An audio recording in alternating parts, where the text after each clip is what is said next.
आज एक ऐसी खबर है जो हर एक पिता का सीना चौड़ा करने वाली है। सबसे बड़ी गुजारिश ये है आपसे है कि आप इस खबर को इस बेटी के लिए, इस देश के लिए आप जरूर शेयर करें।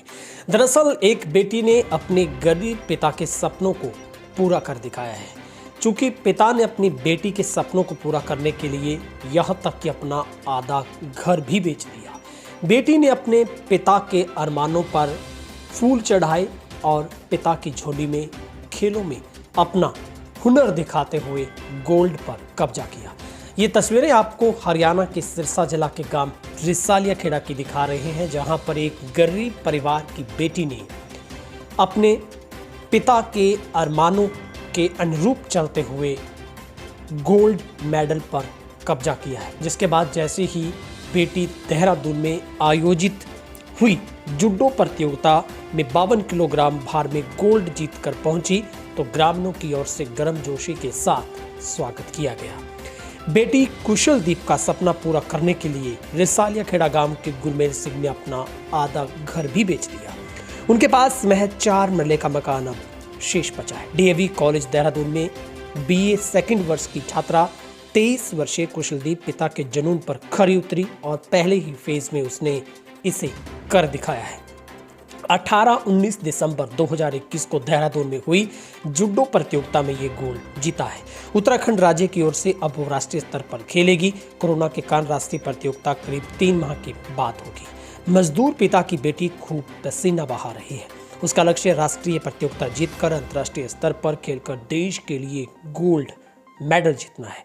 उनका कहना है कि अभी तक कोई भी जूडो खिलाड़ी भारत के लिए पदक नहीं जीत पाया है। वो पदक जीतकर भारतीय महिला खिलाड़ी बनने का गौरव पाना चाहती है।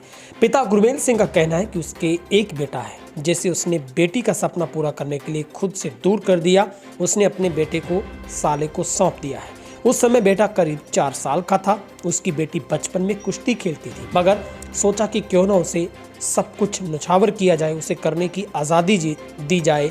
और शुरुआती उसकी पढ़ाई माता हरकी देवी स्कूल में हुई, जिसके बाद वो गांव में जब उसने 11वीं 12वीं की पढ़ाई की तो उसके बाद उसे देहरादून में भेजा गया, जहां पर बेटी ने कड़ी मेहनत की और अब गोल्ड जीतकर पूरे गांव का नाम रोशन किया। तो वहीं पर पिता का सीना भी चौड़ा हो गया है।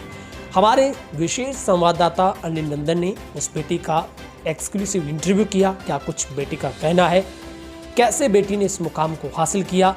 एक गरीब परिवार की बेटी ने ग्रामीण अंचल में एक कड़ी प्रतिभा दिखाते हुए ये साबित किया कि बेटियां किसी भी क्षेत्र में पीछे नहीं हैं। बस जरूरत है बेटियों को बेटों जैसा दर्जा देने की। अब बेटी जो कि बड़ी उसकी जो टारगेट है वो राष्ट्रीय स्तर पर पहुंचना है, जहां पर भिवानी के कोच उनको पूरी परवरिश दे रहे हैं, जो कि कोच बंसी देहरादून में अकादमी चलाते हैं। वे गोरीवाला में एक निजी स्कूल में ट्रेनिंग भी देते रहे हैं। उन्होंने कुशलदीप का ग्रिप अच्छा लगा, उन्होंने उन्हें पहचान की। कुश्ती में असल में किस्मत आजमाना चाहती थी बेटी, मगर जूडो में जैसे उन्होंने देखा कि यहाँ पर अच्छा परफॉर्म वो कर सकती है तो जूडो में उन्होंने अपने आप को मैदान में उतारा और कामयाबी मिली है।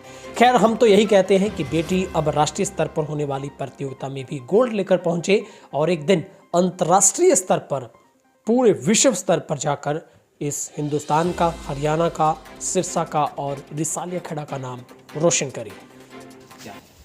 मेरा नाम कुशलदीप है और मैं रिसालिया खेड़ा की रहने वाली हूँ। मेरे पापा का नाम गुरमेल सिंह है और मैं एक मिडिल क्लास फैमिली से बिलोंग करती हूँ। और लॉकडाउन के बाद से मैं देहरादून रह रही हूँ और वहीं पे ही प्रैक्टिस करती हूँ और वहीं पे ही स्टडी कर रही हूँ।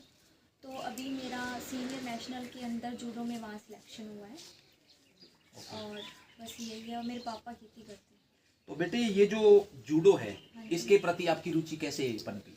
पहले मैं रेसलिंग ही करती थी, बट एक बार टूर्नामेंट था तो हम कहीं रहने के लिए गए, वहाँ मैं इनका दीदी से मिली तो वो जूडो करते थे तो उनसे प्रेरणा मिली मुझे करने की। तो बेटा, ये जो जूडो है, जूडो को जो अंतर्राष्ट्रीय खिलाड़ी है उनमें से किनको आप ज्यादा लाइक करते हैं? सर, मेरे कोच बहुत अच्छा खेलते हैं, वो अपने टाइम में बहुत अच्छे प्लेयर रह चुके हैं जूडो के अंदर, इंटरनेशनल लेवल। तो आपने जो प्रैक्टिस दी वो किस माध्यम से शुरू की? पहले तो रेसलिंग का ही था सिर्फ, तो धीरे धीरे जैसे जूडो की टेक्निक होती तो मुझे बहुत अच्छी लगती थी, तो मैंने रेसलिंग के साथ जूडो भी स्टार्ट कर दी। तो बेटा जूडो के प्रति आपके कोई यादगार पल? सर यादगार तो यही है कि टूर्नामेंट से पहले जो मतलब स्ट्रगल करना होता है, जैसे कि माइंड को भी सेट करना होता है और बॉडी को भी सेट करना होता है, वो ही मेरे को सबसे यादगार लगती है फाइट से पहले रेडी होना। तो इसमें कोई बेटा जो जूडो है, जूडो के प्रति आपका जो है मान लो स्टार जो प्लेयर है, हाँ जी नहीं आप किसे मानते हैं? सर फिलहाल तो मैं मेरे कोच को ही मानती हूँ। बेटा जूडो के प्रति आपकी फीलिंग कैसी है? सर जूडो मतलब एक मेरा पैशन सा बन गया। पहले तो थोड़ा नहीं था, बट अब जब से स्टार्ट किया है, प्रैक्टिस की है, खुद करने लगे हैं। पहले देखते थे सिर्फ, जो करने लगे तो बहुत अच्छा लगता है। आप बेटा जूडो जो प्रेमी हैं या जूडो के जो खिलाड़ी हैं, उनको आप क्या संदेश देना चाहेंगे? कुछ नहीं सर, यही देना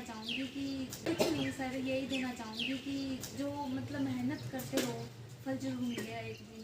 बस यही कहना चाहूँगी कि लगे हो। तो जूडो में भविष्य में आपकी क्या प्लानिंग है? भविष्य में यही है कि देश के लिए मेडल लेके आऊँ।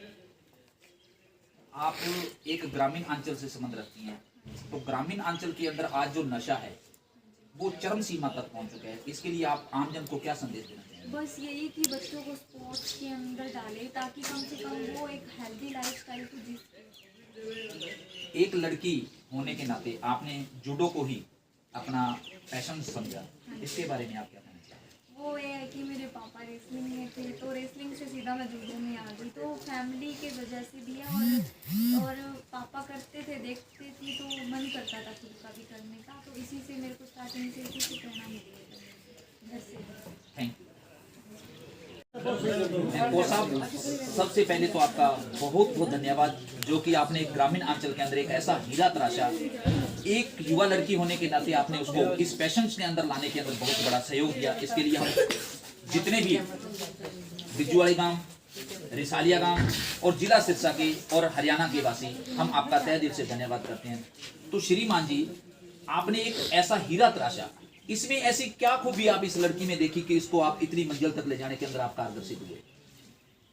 सबसे पहले तो आप सबका शुक्रिया, जो आप इनकी तरह जो सम्मान दे रहे हैं, हमें इतना प्यार दे रहे हैं और आशीर्वाद दे रहे हैं, अब सबका तहे दिल से शुक्रिया। उसके अलावा मैं बताना चाहूँगा, मेरा नाम बंसीलाल है और मैं भिवानी डिस्ट्रिक्ट से हूँ, और अभी मैं फिलहाल 1 साल से रहने लगा हूँ उत्तराखंड में, देहरादून में। तो मेरी स्टार्टिंग से ये इच्छा है भाई सेंटर वगैरह मेरा वही पसंद है। तो उसी बीच अभी पहले लॉकडाउन से पहले 1 साल मैंने SVS में यहाँ पर जॉब भी किया है, रेसलिंग और जूडो कोच दोनों। तो यहीं से जो ये हीरे जो निकले हैं, जो जिनकी अचीवमेंट आई हुई है, वो वहीं से निकले हैं। तो सर, अब से पहले आप अपने जो एकेडमी है उसके अंदर इस तरह की अंतर्राष्ट्रीय या राष्ट्रीय या नेशनल स्तर के कितने खिलाड़ी को अब तक आप देखें? मैं ये कहना चाहूँगा कि मैंने अभी स्टार्ट किया है। उससे पहले मैं स्कूल में जैसे कि मान लो सैलरी बेस पे कोचिंग करता हूँ, तो अभी 1 साल से मैंने अपना सेंटर स्टार्ट किया है। तो जैसे सेंटर स्टार्ट किया है, तो जो अभी जो गांव से जो आपकी जो अचीवमेंट निकल रही है, वो बहुत ही ज़बरदस्त निकल रही है। और आने वाले टाइम में मैं यही आस करूँगा खुद की मेहनत से और इन बच्चों की मेहनत से, कि जहाँ मुकाम पर इनको मैं पहुँचाना चाहता हूँ वो जल्दी पहुँचेंगे। तो जो आपने एकेडमी